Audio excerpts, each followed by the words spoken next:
Sino ang gumulong na nagawa yan? Kahit magsama-sama kayo mga namuno, wala naman kaya naman natin yan.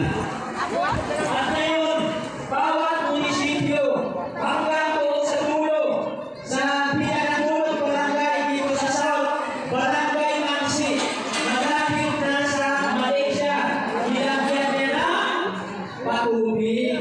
Sino makakaisip mo na ang patubig ng Barangay Mangsi ay nagmula sa dagat?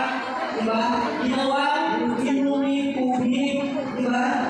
Hindi mo yan alam ko, karamihan sa inyo hindi mo alam kasi hindi kayo nakakarating noon sa dulo. Pero dahil sa malasakit, i-over ng GCA, dahil sa malasakit sa mga mahirap na ating kababayan, inuuna niya yung pangangailangan namin, hospital at tubig. Kahit wala kuryente, pag may tubig tayo, mabubuhay tayo. Pag may hospital tayo, mabubuhay tayo. Kasi pag may sakit tayo, may tayo nagawa sa akin, di ba? Yan, napakalaga. Yung dalawa na yan, tubig at saka yung gamot, hospital, di ba? Pero ngayon, ibabalik natin sa inyo. Ano ibigay ko, te? Ano ibigay kanina? Mamaya, makakitinig ko ng GCA ng nalulong. Humingi siya ng pasensya, ng sorry, nagkamali siya sa inibosyo niya noong 2022 election. Kasi po, hindi niya ipapatulong kung ano yung sinimulan niya. Ibigay mo lang po dito namin kasi asin yung Bumili ko sa barangay. Di ba nanay, taon-taon pupunta nila yung kapitolyo? Ikaw na? Kaya po naman si Kapitan, marami na daw support dito sa barangay Barangay.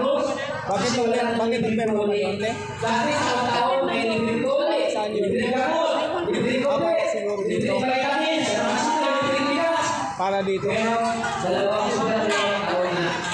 Wala na. Ngayon, nagsisimula naman sila kung saan malapit na yung eleksyon. Bigyan pa ng ganito. Nag-ikot na sila.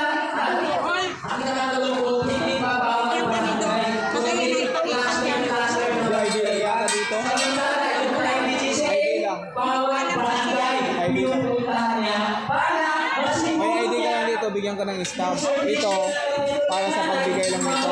sa baba, sa dulo. Kailangan natin, governor GCA. Yan po para alam nila. Ngayon, ang kanya na, tumatakbo bilang governor. Pero, tanongin ko kayo, si governor GCA pa yung pumili para mag-governor si Ami Alvarez kasi alam niya yan. Hindi po. Ito paalala lang. Hindi po si GCA ang pumili. Kundi lahat ng mayor sa lalawigan ng Palawan kasi siya po ang presidente. Mula 2019, presidente siya ng mga mayor sa buong lalawigan ng Palawan. Ano muna na ganyan. Ganito. Makinig kayo. Ganito.